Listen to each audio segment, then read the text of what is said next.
Il y a au-dedans de quelqu'un qui est connecté au son de ma voix le désir de vivre une vie qui démontre Dieu sur la terre. Pas qui parle de Dieu, mais qui opère dans la dimension de ce que ma Bible appelle la démonstration d'Esprit Saint et de puissance. Il y a à l'intérieur de nous le désir de vivre cette vie. Et malheureusement pour beaucoup, il y a aussi le désir de garder un peu la vie que j'ai aujourd'hui. Or, en vérité, c'est simplement impossible. Même le monde autour de toi t'enseigne que quelqu'un qui veut vivre une nouvelle vie doit renoncer à sa vie actuelle. Tous les sportifs de haut niveau te diront que si tu veux vivre la vie du sportif de haut niveau, tu vas devoir renoncer à cette vie de confort. Je mange chocolat, Nutella, matin, midi, soir. Un sportif de haut niveau sait que c'est pas possible. Il y a des choses qu'il aime, mais il est obligé de souffrir.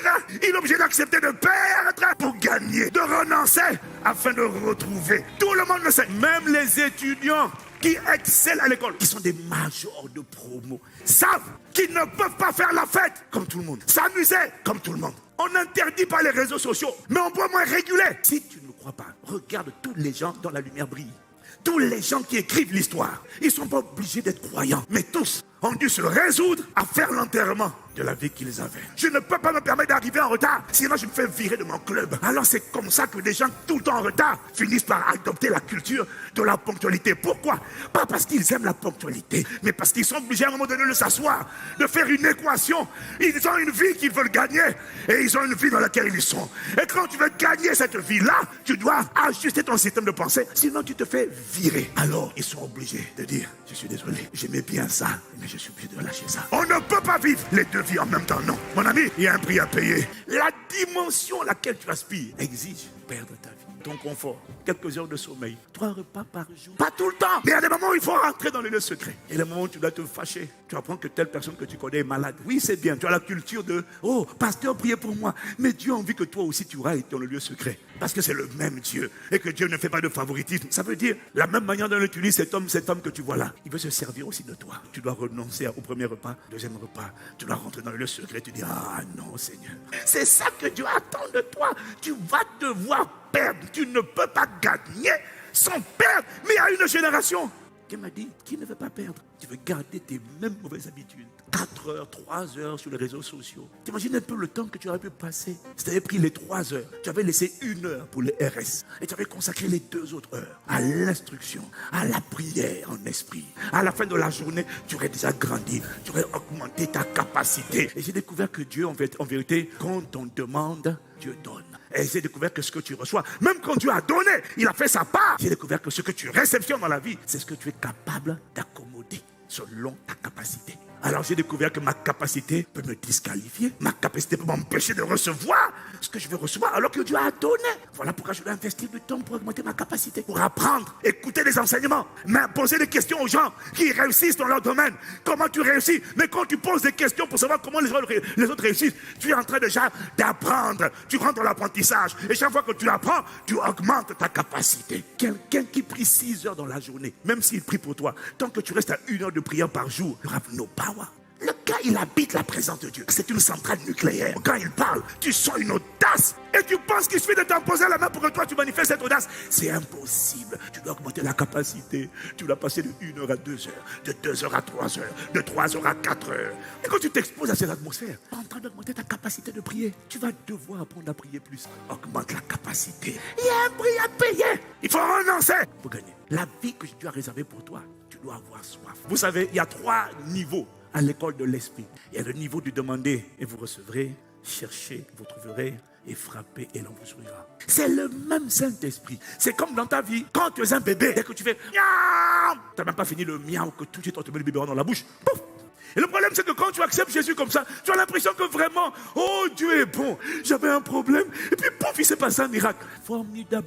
Mais laisse-moi te dire une chose. Je t'annonce qu'il y a un moment donné où Dieu maintenant attend de toi que tu quittes la phase de demander et vous recevrez pour rentrer dans la phase de chercher et vous trouverez. Hier, quand tu as prié la première fois, Dieu t'a répondu. Mais je t'annonce qu'il y a des moments que tu es déjà en train de connaître où tu fais les mêmes prières qu'avant, mais Dieu ne répond plus. C'est pas qu'il est plus Dieu. Dieu, pas qu'il a changé, c'est qu'il attend maintenant que tu montes le niveau, que tu quittes la phase où je demandais et je vais le recevoir. Ah non, monte un peu mon enfant, élève ton niveau. Tu ne peux pas garder l'attitude des enfants. Il attend de toi maintenant que tu sois un peu plus consistant. Et quand tu dis, j'ai soif de toi, il dit continue, je t'entends chanter. Mais tu comprends, Dieu sait aussi qu'il est écrit dans sa parole que ce peuple mon nom des lèvres, mais son cœur est éloigné de moi. Alors Dieu pèse les gens, il pèse. Est-ce que tu es sérieux quand tu dis j'ai soif là?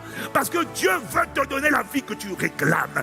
Mais pour ça, il faut la soif. Sauf que la soif, c'est pas que chanter, parce que Dieu te connaît. Il t'a vu hier quand tu ne le connaissais pas. Il a vu à quoi ressemblait ta soif. Il a pesé ton endurance, il a pesé ta détermination. Comment tu t'es arrangé pour être à l'heure au travail, à l'école? Tu as peur d'être sanctionné. Et il a vu. Ah, tu n'as pas appelé ça la soif, mais c'était le désir d'être bien vu par le prof, le désir d'être bien vu par le patron. C'était la même chose, c'est la soif.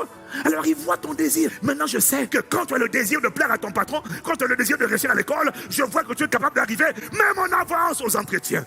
Mais comment tu expliques que quand c'est pour arriver à l'église, c'est au moment où le culte commence que tu finis le maquillage? Seigneur, vraiment, je n'ai pas pu faire mieux aujourd'hui, mais j'arrive à l'église pour dire j'ai soif. Oh, je veux le Saint-Esprit, je veux le Saint-Esprit. Alors tout le monde est en train de faire la même prière, tout le monde est en train de demander le même Saint-Esprit, mais le Saint-Esprit est en train de circuler dans les cœurs, il est en train de sonder les cœurs, et puis il dit, lui, consistant, parce qu'elle est arrivée à l'heure, et pendant qu'elle était en trajet, en route, il était en train de gémir, oh, parle-moi, ne me laisse pas là où je suis. Mais il y a quelqu'un qui marchait bras ballants tranquille, pas de soucis, la vie va bien, et puis il arrive à l'église, il chante la même chanson que ses voisins, mais le trône dit, la Bible dit, voici l'écriture qui a été tracée, comptez, comptez, pesez et divisez. Voici l'explication des mots. Comptez, Dieu a compté ton règne, il y a mis fin. Oh, que ce ne soit pas ton partage au nom de Jésus. Il y a des gens, Dieu compte. Et puis quand il voit la nonchalance qui continue, il voit la légèreté qui continue. Et il y a une voix qui sort du trône, c'est la voix du Père, qui demande, mais pourquoi est-ce qu'il occupe la terre inutilement? Faut l'arracher. Il fait quoi sur la terre? Je l'ai envoyé pour être un témoin, je l'ai envoyé pour être un sauveur, je l'ai envoyé pour être un messager. Mais sa vie, elle le passe, il le passe. Donc, moi, il s'en fiche des âmes, il s'en fiche de mon fardeau. Je vais le garder sur terre. Pourquoi? Et un jour, la personne est atteinte d'une tumeur, la personne est atteinte d'une maladie grave, ou la personne simplement est fauchée par un accident. Et nous, on dit, Seigneur, je ne comprends pas, c'était un frère, il allait à l'église. Mais qu'est-ce que tu sais de sa vie? Je ne dis pas que tout ce qui arrive à quelqu'un, c'est ça la conséquence. Mais je dis simplement qu'on ne sait rien. Alors oui, on va intercéder. Oui, on va prier. Mais il y a des gens, Dieu guérit parce qu'il en a besoin.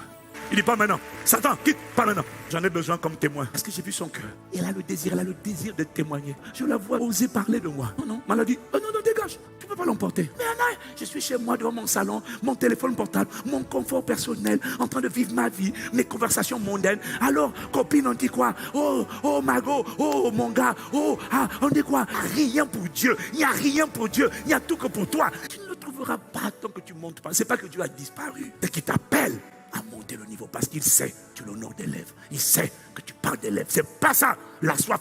Tu as déjà prouvé toi-même ce que tu entendais par la soif. Et Dieu l'a vu. Économise pas ton énergie pour Dieu lorsque tu serais prêt à la dépenser pour le monde. Ne fais pas moins pour Dieu lorsque pour le monde, tu es prêt à faire plus. Tu viens d'envoyer un message à Dieu et le ciel dit, comptez, pesez, léger. Pourquoi? Parce que tu ne veux pas perdre ton confort. Tu veux tout garder. Alors tu penses que la puissance va se manifester lorsque tu auras reçu 10 impositions de main de 10 personnes différentes. Ça ne produira rien. Il y a une jeune fille, pour avoir le copain, elle est partie faire une offrande de 1000 euros à des devins. Pour avoir la chance d'avoir l'attention de ce copain pour que ce copain ne la quitte pas. Et la personne a bien pris son argent. Parce qu'au final, le gars l'a lâché. 1000 euros tu as donné pour consulter des praticiens des sciences occultes. Et quand c'est Dieu, c'est tout ce que j'ai. 50 euros, Seigneur. Mon offrande d'action de grâce. Mon offrande de connexion. Mais à part ça, j'ai soif, Seigneur, j'ai soif. Le ciel te regarde. Dit, menez. Laquelle? Comptez, pesez, léger. C'est la même chanson, mais Dieu sait chez qui cette chanson est authentique. Tu ne rencontreras personne que tu as distingué qui ne va pas accepter de perdre. C'est une souffrance de renoncer. C'est une souffrance d'abandonner, oui, mais j'accepte. L'athlète accepte. L'entrepreneur qui veut réussir son entreprise accepte. Tu sais pourquoi tu as du mal à relancer à ta vie? Parce que tu ne la traduis pas en prière. Donc tu as du mal à te séparer de ces choses-là. Si tu veux y arriver, demande-lui la grâce. Fais-moi détester ma vie afin d'embrasser ta vie. Si tu le traduis en prière, alors ça sera plus simple pour toi. Mets ça dans tes prières. Au lieu de demander, Seigneur, accorde-moi la grâce de connaître mon mari, de connaître ma femme, de connaître le succès. Laisse ça, demande-lui. Tu ne trouveras personne qui opère dans la dimension d'Esprit Saint et de puissance et qui a gardé sa vie. C'est impossible. Tu dois à un moment donné faire une équation. Sur la main gauche, je mets ma vie actuelle. Qu'est-ce qu'elle me rapporte? Dis-moi ce qu'il y a de véritable. Dis-moi ce qu'il y a de consistant. Il y a quoi? Maintenant, mets sur l'autre main la vie que Dieu t'a réservée en Jésus-Christ, qu'on appelle l'héritage, la vie de puissance, la vie de témoignage, d'impact, la vie où ta lumière brille. Mets les deux sur la balance et dis-moi, tu gardes ta vie d'aujourd'hui. Pourquoi? Il y a quoi? Oh, il y a mon petit copain, il y a des relations, oh, il y a ma dépression. C'est ça ta vie d'aujourd'hui. Tu n'as aucune idée de ce que tu es capable de devenir. Parce que tu es dans le confort. Tu ne peux pas changer de vie. Tu veux faire des petits amendements, mais tu ne veux pas une transformation. Tu peux prier ce que tu veux. Tu peux avoir autant d'impression de main que tu veux. Il n'y a rien qui changera. Il y a une coupe à boire. Il y a un prix à payer. C'est le prix de perdre pour gagner. Je parlais avec une de mes filles. Il dit, tu dis, moi j'étais où? En fait, on était à un mariage et puis on est rentré tard. C'est pour ça qu'on est resté regarder le culte en direct. Je dis, waouh, je peux te promettre une chose. Tu peux faire ce que tu veux. Tu n'auras pas la présence. Pourquoi? Moi, à qui tu parles, je me couche à 1h, parfois 2h. Je m'en vais à 3h. Je me tiens dans la présence. Le samedi, je prie au moins 6h. Tu dis, j'aimerais aussi quand je parle que les cœurs soient embrasés. Mais est-ce que tu connais le nombre d'heures qu'on passe dans la présence en train de soupirer après Dieu? Mais non, tu as prié 1h, tu as donné ton message et tu es sur tes notes du début à la fin. Et puis, à la fin de le message, il ne s'est rien passé. Personne n'a eu envie de connaître Dieu. Personne n'a envie de s'agenouiller. Pourquoi? Tu n'as pas compris, mon frère, ma soeur, que ce n'est pas une question de message, c'est une question de présence et d'onction. Si je vais à une soirée, même si je rentre à 4h du matin, tu me verras à 10h à l'église. Pourquoi? Je suis dans la joie quand on me dit allons à la maison de l'Éternel. Je ne peux pas rester connecté si je peux venir en présentiel. Et quand Dieu voit ce genre de détermination, ce genre de résolution, ce genre de passion pour lui, c'est plus qu'un chant. Quand tu dis Seigneur, je t'en supplie, embrase-moi. Dieu dit je t'embrasse, tu en prends ça. Et c'est comme ça qu'il y en a qui sont embrasés et puis ils vont à la dimension supérieure. Église, écoute-moi, il y a des choses qui sont dans le domaine de l'esprit, que l'esprit veut faire sortir par toi. Quelles choses? Des choses que nul homme n'a jamais vues. Des inventions, des projets que tu veux faire sortir de toi qu'on n'a jamais vus. Il y a des sons qu'on n'a jamais entendus qui veulent sortir de toi. Mais ces sons sont où? Ils sont dans le 3e ciel. Ils sont dans les hauteurs de l'esprit. Il faut monter dans les dimensions de l'esprit. Il faut être un homme de l'esprit. Quand on est un homme de l'esprit, une femme de l'esprit, on devient capable de voir des choses qui n'existent pas, qu'on n'a jamais vues dans notre époque et dans notre génération. On devient capable d'entendre des sons. On entend des chants, des sons, des révélations, des directives, et des solutions, des remèdes, des chansons. Le problème, c'est qu'il y a des gens qui montent dans les hauteurs, et puis ils entendent des sons qui viennent de l'esprit, et puis ils les font descendre dans la sphère terrestre, et puis ils les mettent maintenant dans des livres, ils les mettent dans des produits, ils les mettent dans des chansons, ils les mettent. Et puis quand tu écoutes ces sons-là, tu dis waouh.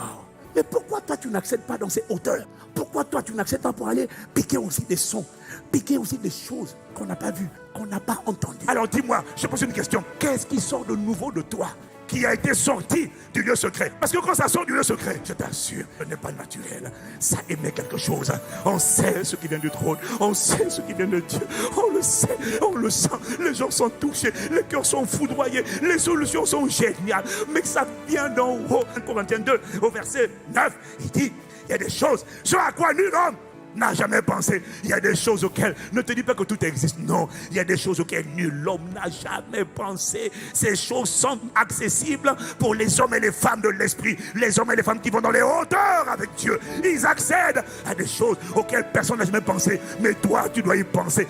Pour y penser, tu dois simplement travailler l'élasticité de ton esprit et atteindre des dimensions qui exige de renoncer, de perdre ta vie présente afin de gagner Christ et la puissance de sa résurrection et la communion de ses souffrances. Ah ma Père, emmène-nous dans cette dimension. Qu'est-ce qui sort de toi?